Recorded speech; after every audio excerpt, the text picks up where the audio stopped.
नाज़रीन अस्सलाम वालेकुम, आप देख रहे हैं सियासी टीवी। कौमी खुनाई में आप सबका इस्तकबाल है। मैं मोहम्मद सिद्दीक़। सबसे पहले सुर्खियों पे एक नज़र डालते हैं। ऑपरेशन सिंधु, ईरान से दूसरी फ्लाइट भी पहुंची हिंदुस्तान। 110 तलबा के बाद हिंदुस्तानी सफ़ीरों के कुम्मों की वतन वापसी।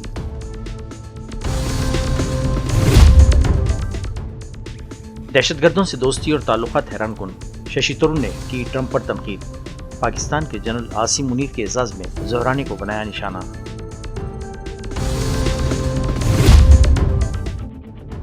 ट्रंप ने फिर दोहराई सालिसी का दावा।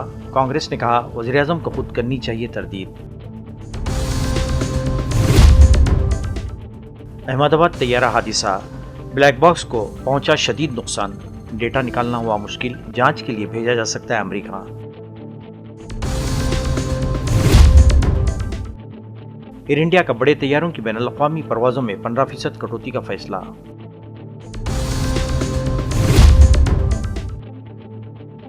कर्नाटक के किसानों में टमाटर की कीमतों को लेकर मायूसी।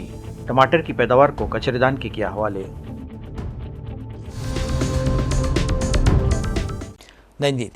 अब खबरों में तफसील पेश है। इसराइल और ईरान के दरमियान जारी जंग ने शिद्दत अख्तियार कर ली है। इन दोनों ममालिक में फंसे दीगर ममालिक के बाशिंदे जल्द अज जल्द अपने वतन वापस होने का रास्ता तलाश कर रहे हैं। इस बीच आज हिंदुस्तानी बाशिंदों को लेकर दूसरी फ्लाइट ने दिल्ली एयरपोर्ट पर लैंडिंग की।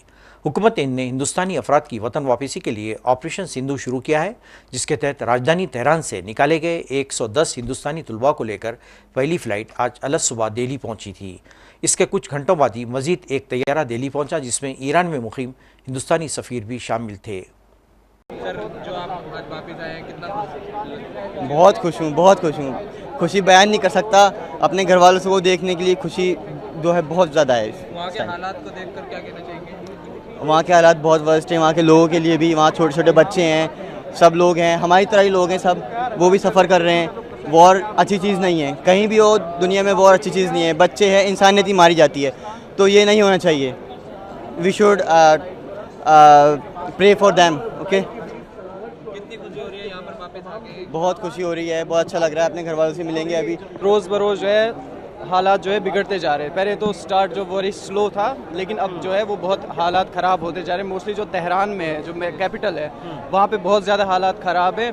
वहाँ से जो है सबको निकाला जा रहा है। इंडियन स्टूडेंट जो हैं वो सारे वहाँ से निकल रहे हैं, और बाकी यूनिवर्सिटी में जो भी बच्चे थे वो निकल रहे हैं। और हमें जो है वो उर्मिया से इन्होंने पहले हम उर्मिया यूनिवर्सिटी के हैं, हमें पहले उर्मिया से हमें स्टूडेंट्स उर्मिया यूनिवर्सिटी के हैं। जी, ये उर्मिया यूनिवर्सिटी। हाँ, तेहरान में जो इंडियन स्टूडेंट्स हैं उनके बारे में क्या जानकारी आप लोगों को, वहाँ पे आप थे, क्या मिल रही थी, और वहाँ की अथॉरिटीज़ आप लोगों से क्या इंफॉर्मेशन शेयर कर रही थी इस पूरे जंग के हालात में?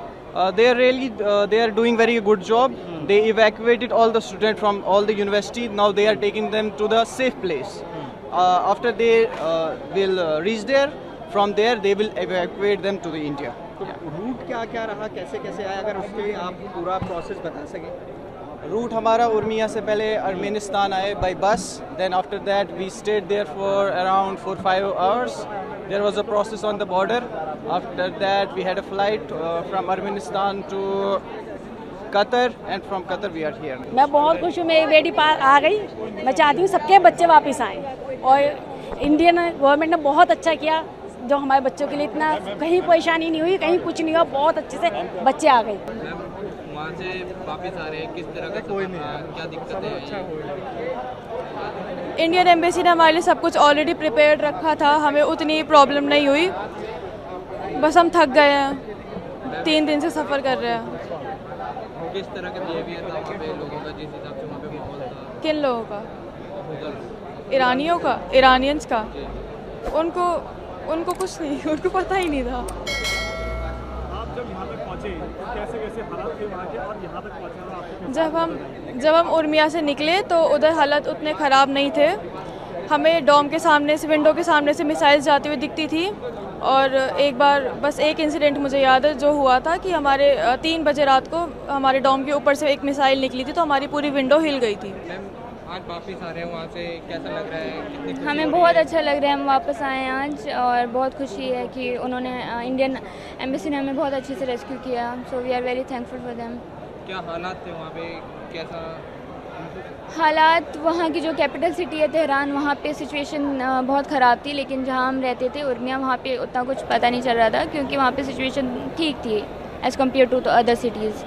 अमेरिकी सदर डोनाल्ड ट्रंप ने पाकिस्तान के army chief field marshal Asim Munir के एजाज़ में दोहराने के बाद व्हाइट हाउस में मीडिया से गुफ्तगू में कहा है कि उनको जंग रोकने पर शुक्रिया के लिए मदऊ किया गया था। व्हाइट हाउस में गुफ्तगू के दौरान ट्रंप का कहना था कि पाकिस्तान और इंडिया दोनों जौहरी ताकतें हैं, दोनों मुल्कों से तिजारती मायदों पर बात हो रही है। इससे पहले अमेरिकी सदर डोनाल्ड ट्रंप ने फील्ड मार्शल आसिम मुनीर के हवाले से कहा था कि इन्होंने इंडिया के साथ जंगबंदी में निहायत मौसर किरदार अदा किया है। Mr. President, in your meeting today with the Chief of Staff of the Pakistani Army, did you talk about Iran? Did that come up? Is there anything you can share from that meeting? Yeah, well, they know Iran very well, better than most, and they're not happy about anything. It's not that they're bad with Israel. They know them both, actually, but they probably, maybe they know Iran better, but they see what's going on, and he agreed with me.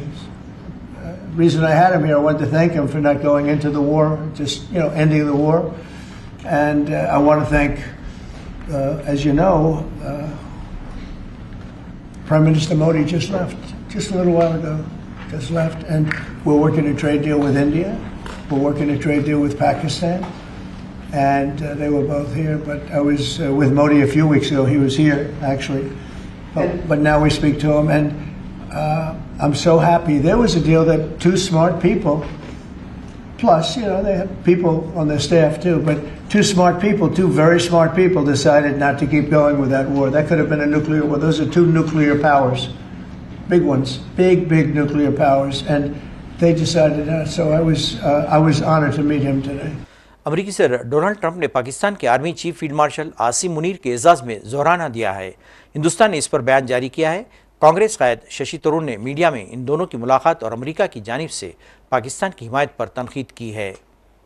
Look, I have not seen the outcome after the meeting. I understood that apparently, according to the White House, this general had said that the president should get the Nobel Peace Prize and so on. And he was rewarded with a lunch. I'm very pleased that I hope the food was good and that he has also got some food for thought in the process. I would hope that in these interactions with the Americans, that they would also remind Pakistan of the great importance of not supporting terrorism, of not providing a safe haven to terrorists, of not enabling, guiding, training, arming, financing, equipping and dispatching terrorists to our country from their soil. This is something which some of the American senators and congressmen who met the Pakistani delegation that was there at the same time that my delegation was there did do. They did tell Pakistan all of this, and it is our hope that everyone in the US government will do this. They could not have forgotten the episode of Osama bin Laden so quickly. Osama bin Laden killed over 2,000 people in the 9/11 attacks, and he did so on American soil. He destroyed two iconic American buildings. Large numbers of American citizens and those of many other nationalities lost their lives. So in those circumstances, Pakistan's culpability in hiding this man until he was finally found in an army, in a safe house near an army camp in a cantonment city, that is something that could not be that easily forgotten and forgiven by the Americans. So I hope that while the general was being wined and dined or lunched and munched, I don't know, at the same time that he would have got these firm messages because that would also be in America's interest. Sir, your delegation met the Vice President, but yeah. the General now meeting the President himself. So there is allegation from the Congress that our diplomatic relations or our foreign relations are not that good. That's why it has come to such a situation. How do you see this? No, I mean, there's absolutely no doubt that our Prime Minister had already met the President first. For us, for a parliamentary delegation to be received by the Vice President is itself a significant honor because in some countries, parliamentary delegations only are met by other parliamentarian members or members, in this case, of the US Congress and Senate. We met them also, but we certainly had the privilege of seeing both the Vice President and the Deputy Secretary of State. And in both cases, we gave exactly the message that you have heard the Prime Minister now giving to the President. So not only was this message already received from our delegation, but it was received and accepted without any demur, disagreement or argument by the Vice President and by the Deputy Secretary of State. They fully understood. Congress ने अमेरिकी सदर Donald Trump के ताज़ा बयान पर वज़ीर-ए-आज़म नरेंद्र मोदी की खामोशी पर सख्त सवाल उठाए हैं। पार्टी के सीनियर लीडर पवन खेड़ा ने एक वीडियो पैगाम में कहा है कि वज़ीर-ए-आज़म मोदी को ट्रंप के दावों की खुलेआम तरदीद करनी चाहिए ताकि मुल्क की खारिजा पॉलिसी पर उठने वाले सवालात का मौसर जवाब दिया जा सके। पवन खेड़ा ने याद दिलाया कि कल ही हिंदुस्तान के खारजा सेक्रेटरी ने एक बाज़ाब्ता बयान जारी किया था जिसमें कहा गया है कि वज़ीर-ए-आज़म मोदी ने ट्रंप से फ़ोन पर बातचीत के दौरान वाज़ेह कर दिया कि हिंदुस्तान और पाकिस्तान के दरमियान किसी सालिसी की ज़रूरत नहीं है और मौजूदा सीज़ फायर दो तरफ़ा मुफाहमत के तहत अमल में आया है। अहमदाबाद के हुए खौफनाक तैयारी हादसे की जांच में एक नई रिकॉर्ड सामने आ गई है। लंदन के लिए रवाना हवाई जहाज़ के ब्लैक बॉक्स को शदीद नुकसान पहुंचा है जिसकी वजह से हिंदुस्तान में डेटा निकालना मुश्किल हो गया है। ज़राए के मुताबिक ब्लैक बॉक्स को अब तजिए के लिए अमेरिका के national transportation safety board NTSB की वाशिंगटन तजुर्बेगाह में भेजा जा सकता है। गुजरात में अफसोसनाक तैयारा हादसे के बाद एयर इंडिया ने एक बड़ा फैसला किया है। एयरलाइंस ने ऐलान किया है कि वो 20 जून से अपने वाइड बॉडी तैयारों से चलने वाली बैनुल-अक़वामी परवाज़ों में 15% की कटौती करेगी। यह फैसला जुलाई के वस्त तक नाफिज रहेगा। एयर इंडिया के मुताबिक ये कदम तैयारों के रिजर्व दस्तियाबी बढ़ाने के लिए उठाया गया है ताकि मुस्तक़बिल में किसी भी तकनीकी या तहफ़्फ़ुज़ से जुड़े मसले का हल किया जा सके। एयरलाइंस ने वाज़ेह किया कि इसका मकसद ऑपरेशंस में इस्तेहकाम बरकरार रखना, मुसाफिरों को बेहतर खिदमत देना और गैर ज़रूरी अदम सहूलत से बचाना है। बिहार में जारी इंतखाबी मौसम के दरमियान साबिक़ नायब वज़ीर आला और RJD लीडर तेजस्वी यादव ने वज़ीर-ए-आज़म नरेंद्र मोदी पर सख्त हमला किया। बिहार में इंतखाबात हैं और इसलिए बहुत से लोग, चाहे वो वज़ीर-ए-आज़म हों, मरकज़ी वज़ीर हों, RSS के लोग हों और इनकी ABC टीम बिहार में आते रहेंगे। इन्होंने बिहार की तरक्की को नज़रअंदाज करने का मरकज़ की BJP हुकूमत पर इल्ज़ाम लगाया। देखिए, चुनाव है तो लगातार प्रधानमंत्री जी हों या केंद्र के कई मंत्री हों, RSS के लोग हों, उनकी ABC टीम हो, लगातार बिहार आएंगे। केवल चुनाव है उसको लेकर के, लेकिन जब बिहार को ज़रूरत होती है तो कोई नज़र नहीं आता, कोई दिखता नहीं बिहार को मदद देने में, चाहे विशेष राज्य का दर्जे की बात हो, विशेष पैकेज की बात हो। नरेंद्र मोदी जी पिछले 5 बार के चुनाव में लगभग उन्होंने बिहार आने का काम किया और 200 से भी ज़्यादा भाषणें उन्होंने दिए। अगर वो अपने खुद के ही भाषणों को 200 भाषणों को देखेंगे तो उनको बिहार आने में शर्म लगेगा। क्या क्या बिहार के लोगों से उन्होंने वादा नहीं किया। नंबर 1 स्टेट बना देंगे। 11 साल से आप प्रधानमंत्री हैं, 20 साल से बिहार जो है NDA की सरकार है, राज्य में नीतीश कुमार जी मुख्यमंत्री हैं। आप कहते थे चीनी का मिल चालू करा देंगे, उसी चीनी का चाय पिएंगे। ऐसे सैकड़ों वादे हैं। अगर प्रधानमंत्री अपने 200 रैलियों की भाषणों को अगर सुने तो बिहार आने में उनको शर्म लगेगा कि बोलें क्या। खैर, आएंगे तो देखेंगे कि यहाँ NDA का मतलब क्या है। यहाँ NDA का मतलब नेशनल दामाद आयोग। सबके दामादों को तो आयोग में मोदी जी ने फिट कर दिया, सबको मंच में माला सम्मानित करेंगे। कोई नौकरी देने तो आ नहीं रहे, कोई महंगाई को रोकने तो आ नहीं रहे, कोई गरीबी मिटाने तो नहीं आ रहे, पढ़ाई दवाई कमाई सिंचाई की बात नहीं करेंगे। हिंदू मुसलमान नफरत की राजनीति। लालू जी हम लोगों के दल को जितना गरियाना है गरिया ले। वो आके देखें प्रधानमंत्री जी, कोई ऐसा दिन नहीं जहाँ 200 राउंड गोलियां ना चलती हो। कभी प्रधानमंत्री जी आए, किसी पीड़ित के घर गए, पिछले बार भी आए थे पटना, रोड शो किया उन्होंने।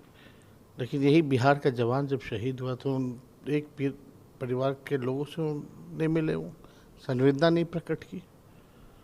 बिहार के लोग जब भी देश की सुरक्षा की बात आती है सबसे आगे खड़ा रहता है। केरला हुकूमत ने रियासत के तमाम अस्पतालों और मुकामी इदारों को एंटीबायोटिक दवाओं के बारे में बेदारी प्रोग्राम मुनक़िद करने का हुक्म दिया है ताकि इसके ज़्यादा इस्तेमाल से बचा जा सके। वज़ीर सेहत ने कहा कि इस साल के आखिर तक केरला का हदफ यकीनी बनाना है कि रियासत के तमाम अस्पताल और मुकामी इदारे एंटीबायोटिक बेदारी प्रोग्राम मुनक़िद करें और बग़ैर दुरुस्त नुस्खे के ऐसी अद्वियात न दी जाएँ। कर्नाटक के मैसूर में किसानों ने टमाटर की थोक कीमतों में ज़बरदस्त कमी से परेशान होकर अपनी पैदावार फेंक दी है। ज़िला के मुख्तलिफ हिस्सों में टमाटर की काश्त करने वाले किसानों ने कहा कि उन्हें इस फसल की लागत सिर्फ 2 से 3 रुपये फ़ी किलोग्राम मिल रही है, जो पैदावारी लागत से बहुत कम है। बुनियादी और ट्रांसपोर्ट के अखराजात वसूल करने में नाकाम कई किसानों ने एहतिजाजन टमाटरों के खेप को बाज़ारियात के अहाते में भी उतार दिया। वादी कश्मीर में शोबे सयाहत को फ़रोग़ देने के लिए जम्मू कश्मीर अपनी पार्टी ने शोराफा झील डल में एक शिकारा रैली का इनेकाद अमल में लाया। रैली की क़यादत पार्टी सर सैयद अल्ताफ़ बुखारी ने की और इस मौके पर पार्टी के सीनियर लीडर और बड़ी तादाद में कारकुन मौजूद थे, जो सयाह हमारे मेहमान हैं, कश्मीरी हमारी जान जैसे नारे लगा रहे थे। अल्ताफ़ बुखारी ने मीडिया के साथ बात करते हुए बताया, आज हमने शिकारा रैली का एहतमाम किया है। इसका मकसद मुल्क में लोगों को ये पैगाम भेजना है कि कश्मीर आपके इंतज़ार में है और महफूज है, आप बड़ी तादाद में यहाँ आ सकते हैं। नाज़रीन, आखिर में सुर्खियों पे एक और नज़र। ऑपरेशन सिंधु, ईरान से दूसरी फ्लाइट भी पहुंची हिंदुस्तान। 110 तुलबा के बाद हिंदुस्तानी सफ़ीरों के कुम्भों की वतन वापसी।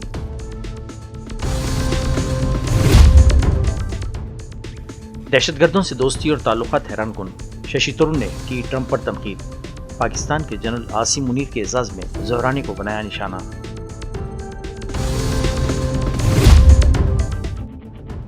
ट्रंप ने फिर दोहराई सालिसी का दावा।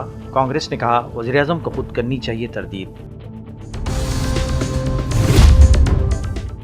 अहमदाबाद तैयारा हादिसा, ब्लैक बॉक्स को पहुंचा शदीद नुकसान, डेटा निकालना हुआ मुश्किल, जांच के लिए भेजा जा सकता है अमेरिका।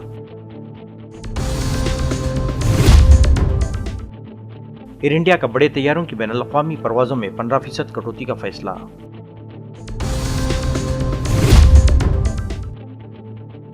कर्नाटक के किसानों में टमाटर की कीमतों को लेकर मायूसी, टमाटर की पैदावार को कचरेदान के किया हवाले। नाज़रीन, इसके साथ ही कौमी खबरनामा ख़त्म होता है। मुझे और सारी सियासत की टीम को इजाज़त दें। अल्लाह हाफ़िज़।